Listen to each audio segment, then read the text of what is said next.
Pushpa collection నిన్ననే అనుకున్నాం 670 దాకా వెళ్ళిపోయిందట, ఇక 800కి వెళ్ళిపోద్ది, ఈ వారంలోకి 1000 అయిపోతుంది అన్నట్టుంది. ఇప్పుడు తాజాగా 4వ రోజు, నిన్న ఆదివారం ఎంత వస్తుందని అనుకున్నాం, టోటల్గా 800 కోట్ల రూపాయలు క్రాస్ అయింది.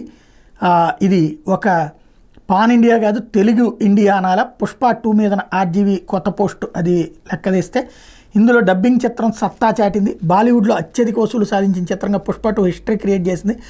నాన్ హిందీ యాక్టర్ అల్లు అర్జున్ అక్కడ బిగ్గెస్ట్ స్టార్గా నిలిచారు. అందుకే ఇది పాన్ ఇండియాగా తెలుగు ఇండియా సినిమాని 3 రోజుల్లో హిందీలో 205 కోట్లకు పైగా ఈ సినిమా వసూలు చేసిందని చిత్ర బృందం చెప్పింది. రిలీజ్ రోజే 72 కోట్లు నెట్ కలెక్షన్స్ ఇది నార్త్ ఇండియాలో రాబట్టిన చిత్రంగా కొత్త రికార్డు నెలకొల్పింది. 2వ రోజు 59 కోట్లు, 3వ రోజు 74 కోట్లు వసూలు చేసింది. ప్రపంచవ్యాప్తంగా తొలి రోజు 294 కోట్లు గ్రాస్ వసూలు చేస్తే ఇప్పటి వరకు ఫస్ట్ డే అంత మొత్తం రాబట్టిన భారతీయ సినిమా ఇదే అయ్యింది.